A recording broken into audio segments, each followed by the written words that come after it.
বাবর আজমের সাথে কোচের তর্ক, টিম মিটিং থেকে উঠে চলে যান। আজকের এক চমকে দেওয়া রিপোর্টে জানা গেছে, পাকিস্তান দলের সাম্প্রতিক টিম মিটিংয়ে উত্তপ্ত আলোচনা হয় বাবর আজম ও কোচ গ্যারি কার্স্টেনের মাঝে।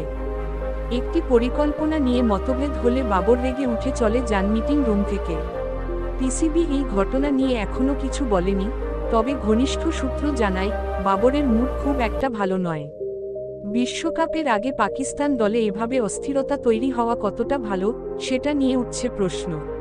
আপনার মতামত দিন, বাবর আজম ঠিক করেছেন নাকি এটা দলের জন্য খারাপ সংকেত? ভিডিও ভালো লাগলে লাইক দিন, আর চ্যানেল সাবস্ক্রাইব করুন এমন আরও ইনসাইড নিউজের জন্য।